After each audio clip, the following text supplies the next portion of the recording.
I think essentially what's Paul's significance is that he sets up ripple effects of revolution throughout Western history.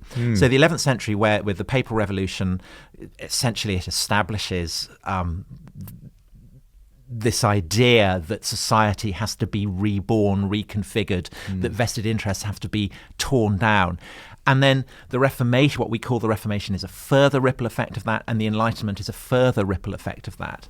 And very interesting. It spilled out so much that now in the 21st century we don't even realise where these ripple effects are coming from. We just take them for granted. I can hear Tom Wright. You want to come in and I was just thinking. This. I haven't actually read from cover to cover, but Steven Pinker's 2 books where he's saying effectively. Well, I had him on the show quite recently. Oh, really? Yes, okay. On he's saying, yes. Forget all that religion stuff. We invented the real world as it should be in the Enlightenment, and all we have to do is apply that more and more rigorously, and just kick that religion stuff into touch. And it's very interesting that some commentators have said, well, if that was going to be the case, it would work in America better than anywhere else. And look at America and what's actually happening, and you'll see that it doesn't. But I think I want to respond with what Pope Benedict said 10 years ago when he was speaking at the United Nations, when he said that the whole idea of human rights is absolutely rooted in the Judeo-Christian tradition. And if you try and get the fruits of that without the roots, all you'll get is the thing will collapse into shrill special interest rhetoric, everyone claiming the status of victim and now, shouting when at I each other, had which is exactly what well, we of course, are. but the power of victimhood is again something that is part of the revolutionary inheritance of Christianity. Yes. Because that is the point of the crucifixion. And nobody in Caesar's world would have said, "Oh, I'm a victim, therefore I've got to be prioritised." So Paul calls it a scandal. But when I had absolutely. Steven Pinker in the very chair Yes, you're yes. sitting in right now, Tom Wright, his response to this argument, which at this point was being put by Nick Spencer, who's written a very good book as well on the evolution of the West, making this very argument. His argument was, no, but, okay, Christians may have given us some good principles, but all we need to recognise is our universal humanity, that we're part of the same species, we're all sentient. That gives us every grounding we need for treating each other with dignity and human rights. And who thought like that in the first century? I mean, Paul talking about Adam and Christ, basically. So are you saying that kind of a belief doesn't simply emerge from a vacuum in a sense? Yeah, the idea of universal humanness is something that actually even in the 18th century they struggled with. When missionaries went to America and came back arguing about whether the American Indians had souls or not. Right. Were they really the same species as us? And then John Wesley and George Whitefield and so on saying, no, these people have to be taught to love God like any of us. And so there's stuff going on there which is again rooted in the Christian and you're tradition. part of the pushback on this in a way, aren't you? I mean, it seems to me that the most influential phrase for understanding why we have a notion of a kind of common humanity is in Galatians, where Paul says, that there is no neither Jew nor Greek, neither slave nor free, neither male nor female, and there you have this idea that we are. Of course, he goes on to say in Christ Jesus, and that for the contemporary world is we just. But that's the bit people want to do without.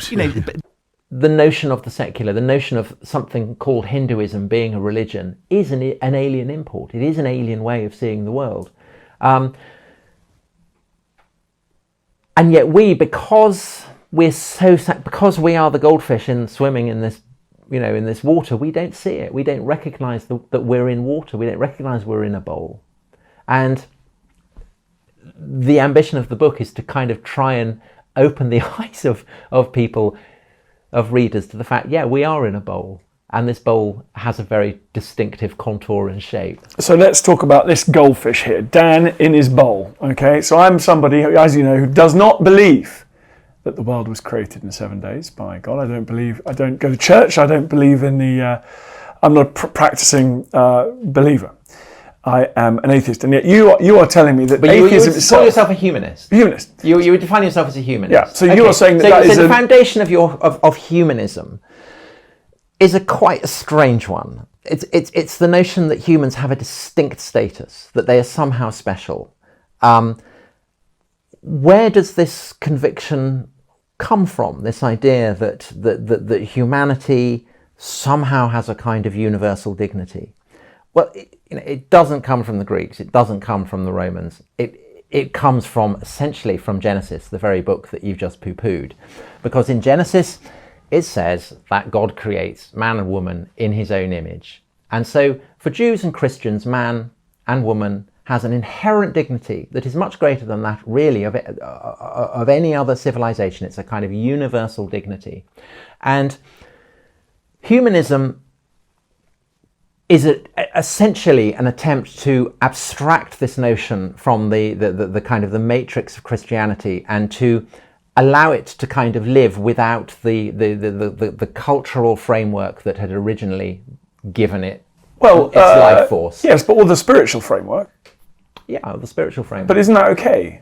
I mean, isn't it okay? It's fine. Yeah. I mean, it's fine. Yeah. But it is a faith position, and it is no less a faith position than that of a Protestant or a Catholic, and it is recognisably bred of the marrow of Christian civilization. And you would not be a humanist were it not for the fact that you live in a society shaped by Christian assumptions, and in a way, much of intellectual culture in the West over the past 150 years has been an attempt by various people who no longer believe in the Christian God to find a justification for the beliefs that derive from Christianity. So it may be, by saying I'm a humanist, it may be by saying I'm a Marxist, and Marx's great pretense is that his indignation at the sufferings of the poor at the hands of the rich, his conviction that there will be a day of judgment when the poor will inherit the earth and the rich will be cast down. His conceit is that he has derived all this from the purely objective number crunching that he's been doing in the reading room at the British Library. But it's evident when you read Marx that his indignation at the suffering of those who are evicted by rapacious landlords, children who go blind from working in factories late into the night, people in far-off colonies oppressed so that the bourgeoisie can have sugar for their tea. This is animated by something that goes way beyond his number crunching. This is animated by a deep moral conviction that the first shall be last and the last shall be first. And Marx, by virtue of his descent from a line of Jews who convert to Lutheranism, is clearly drawing on the moral inheritance of both Jewish and Christian teachings.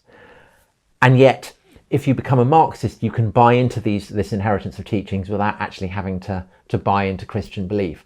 His observation that most of modern moral philosophy is people trying to hold on to their Christian moral inheritance, but without rooting it in Christian theology, is truly brilliant. People don't realize that it was the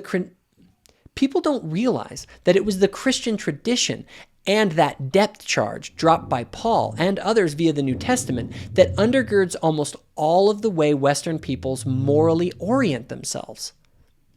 People don't realize that it was the Christian tradition and that depth charge dropped by Paul and others via the New Testament that undergirds almost all of the way Western peoples morally orient themselves. They mandate lawyers to fashion entire frameworks of international law that can, in a sense, consecrate the church as the first modern state, a state that lays claim to its own sovereignty, that enshrines the legal system of the church as the ultimate source of recall for people across everywhere in Christendom, and the Pope himself at the head of it. And the people who structure these are the canonists, the canon lawyers, who fairly soon are inscribing as a right of the poor. Up until then, it's been thought that the rich have a duty to give to the poor, but these canon lawyers start to inscribe in the frameworks of law that are applied across Christendom that the poor and the weak have a right. And so we're getting the birth of some very radical notions there as well. So the Middle Ages, far from being a kind of ossified,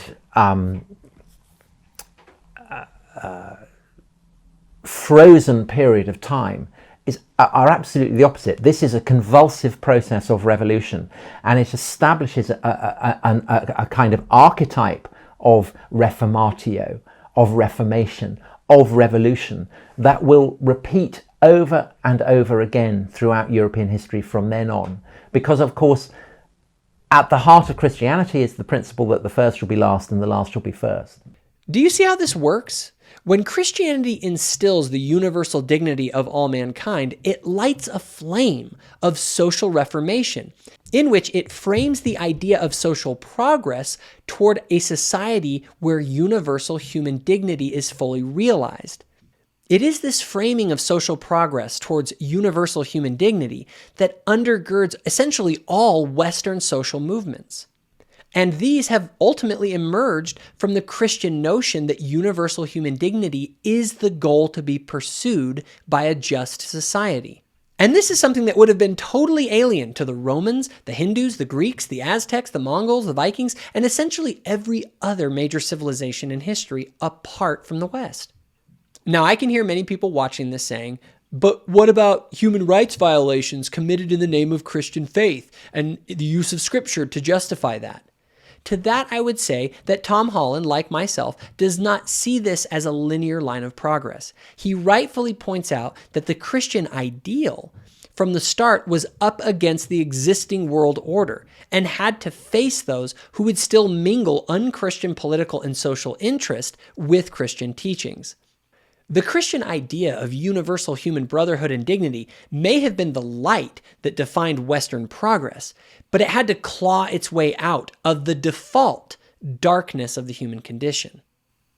What Holland rightly points out is that if you look closely, you will see how the common root of nearly all Western morality and its emergent drive for social improvement is rooted in these ideas from the New Testament.